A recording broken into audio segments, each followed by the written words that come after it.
It was 1995, and I had just graduated high school.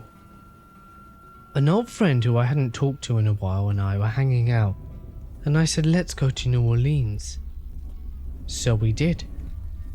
We had $140 between us, and back then it was more than enough. We made it to New Orleans and almost died of culture shock, and turned round and headed to Magnolia, Mississippi to get some sleep. We stayed at Magnolia Inn. It was a shithole, but it was nice and cool, and in May or June in South Mississippi, cool was the only adjective that mattered. We stayed up that night playing poker and drinking Gordon's vodka, and talking about who knows what. At some point I said, have you ever been to Texas? My friend replied with nope. So I said, pack your bags and let's roll. We had a road atlas. Marshall, Texas was right across the border from Shreveport.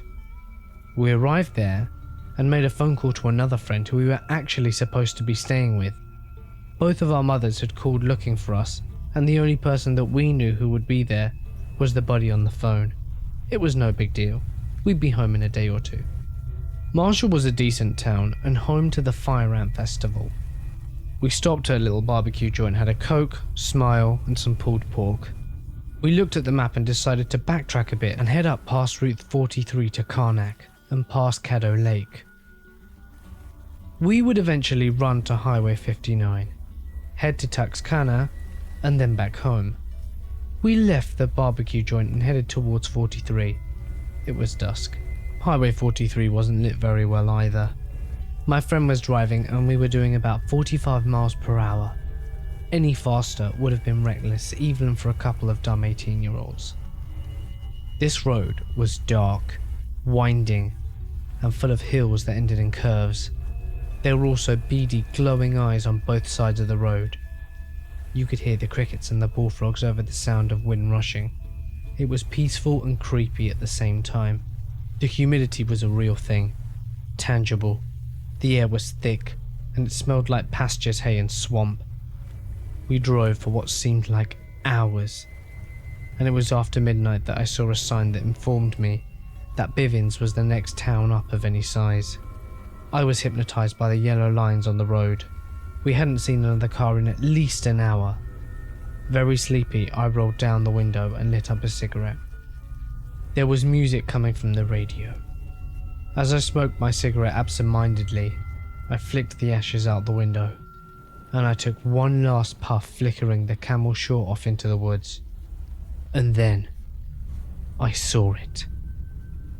In my periphery, there was something running alongside the car. It was just behind my window, behind where the edge of my door ends and before the window of the back begins. I looked over at the speedometer. We were doing 40, and then I looked at my friend. I looked straight ahead, but I could still see it. A huge arm and matted, reddy brown, sticky, primal looking hair. I eased my right hand over and rolled up my window. My friend was still looking straight ahead, and his jaw was clenched. He put both hands on the wheel and sped up. No words were said. I looked straight ahead, and still out of my periphery I could see that arm moving. Muscles and tendons visibly rippling beneath the matted hair, and the car gained a little speed as the thing running alongside us lost pace, slightly. It was then that I saw the hand on the end of the nightmarish arm. The hand was clenched in a fist the size of a cantaloupe, a big cantaloupe. It was covered in the same hair, but slightly darker around the fingers, like it was stained with something. Then suddenly the hand unclenched, and I saw the claws. Black as this damned after midnight Texas night. Those claws were at least 2 inches long, sharp like an animal's. This wasn't a hand so much as it was the killing paw and claws of some beast whose only purpose was to kill and eat. I looked back at my friend and we looked at the speedometer. 50 miles an hour. I looked straight ahead and it was still there. I lit up another cigarette and didn't roll down the window this time, and simply said, "Shit." The music had stopped. I finally broke the silence and said, "Hey, do you And before I could finish, my buddy said, "I see it. I've been seeing it. I can't even see you, but I can see whatever the hell that is." "How much do you see?" "More than I want." "Speed up, John. Speed up. It can't keep up forever." I looked over. 55 miles an hour. Whatever was chasing us silently was starting to lag behind. I finally looked to my right, just for a bit. Imagine the scary part of a movie where you'll put your hands in front of your face but still peek through. In 37 years, I have two regrets. One is picking up that first cigarette, and the other is looking to my right on that night. This beast was huge. Its chest was above the top of the car. All I could see was that matted reddish-brown hair, and then it bent forward as it ran. I saw the face of this thing. All reality stopped. We were no longer driving down some country lane in Texas. We were now trying to escape from the depths of a monster that inhabited hell. This thing's face is beyond my powers to describe. It was evil. The eyes were black and the pupils were red. It flashed its teeth at me in a snarl, yellow and huge. Saliva dripped from its mouth. It opened its eyes wide, and it looked hungry and pissed off. Then it opened its mouth. The skin pulled back until you could see where the black gums and yellow teeth were. Immediately, I felt the car accelerate. "Bloody hell, John, just go!" I prayed. I cussed and lit a cigarette. Then the sunshine began breaking through the clouds and the road straightened out. "Don't you slow down." We drove through Bivens and we drove through Texarkana. Then we drove home. We never said a word. It was later, 11 years to be exact, before we even talked about it again. And we didn't talk about it much. He said he'd never told anyone, and I haven't either. I told the story a few weeks ago for the first time whilst I was parked outside a gravel road, doing the things you do when you're parked outside a gravel road with a pretty good looking woman. I told it a year or so ago to a couple of kids who wanted to hear a scary story as they sat around a campfire.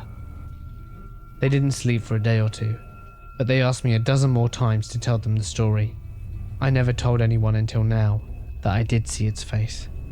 I've been scarred for life exactly 2 times. Once was that road, and the other one was looking at a grizzly bear in front of me, with terminal velocity, with drops to the side of me. Call it what you will. Call it bullshit if you want, but look me in the eyes and let me tell you this story, and you'll know. Never doubt that there are things in this world that defy explanation and logic. This happened to me 6 years ago, and I still haven't figured it out. I'm an adult female who loves to walk at night. My state is relatively safe in more populated areas, but there are horror stories from the northernmost parts, paranormal or just garden variety monstrous human behavior which goes unreported. Fortunately, I'm not a tiny girl, so most creepers decide I'm more trouble than I'm worth and leave me be. Due to this, I tend to be overconfident and travel on foot in the dark a lot when I can't sleep. 6 or so years ago, I was visiting my then boyfriend who worked in law enforcement. He was on a midnight shift that weekend, and I was up and about enjoying the serenity of being away from my beautiful yet overrun with tourists oceanside town. Lo and behold, I couldn't sleep and decided to go stargazing for a bit down by the lake. I walked down the main street in town, trying to stay on more well-lit areas to avoid smashing into a moose during mating season. Those ugly mofos will fuck your day up, and their eyes don't reflect in the dark, making them impossible to avoid until it's too late. I walked by a house in the center of town, which I had walked by hundreds of times during the day and thought nothing of it. From the backyard, I heard this horrific screeching growl. I can't really describe it any other way. It was unlike anything I'd heard before, and while many nocturnal animals make demonic sounds, generally while being eaten alive by another critter, this just stopped me in my tracks. I saw movement at the corner of my eye and then heard that horrific screeching growl again coming from the figure in the dark. What appeared to be an average-sized man started walking very slowly and twitching. Everything about how he or it moved was just wrong. I could only see a silhouette, no features, but it appeared as if it had been ripped apart and sewn back together crudely. The figure then started to giggle. Fucking giggling. It was horrible. I yelled out to the figure, probably more for my own comfort and to make sense of what the fuck was happening. "What the hell? Are you on bath salts?" And proceeded to walk on and hope that this was the end of it. As soon as I turned my heel, the figure went into a full sprint right towards me. I jumped back and fumbled through my purse for my switchblade in case I wasn't fast enough. Then just like that, it stopped running, very abruptly. It was almost as if it ran head-on into an invisible wall. I stopped running too.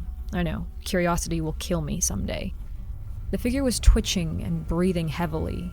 It reminded me of a person's body language after breaking them up from a fight, just staring, shaking, and catching their breath. The figure had stopped right where the moonlight reflected on the ground and stayed in the shadows. I did the second dumbest thing of the night by pointing and laughing at it before booking it the fuck home, staying in areas where moonlight led my way only. It could have just been a junkie high as a kite, but then again, it may have been a skinwalker. I'm not in traditional skinwalker territory, but I'm also not Navajo, nor do I have any Navajo friends to educate me on these things. Regardless, it was still the creepiest incident of my life.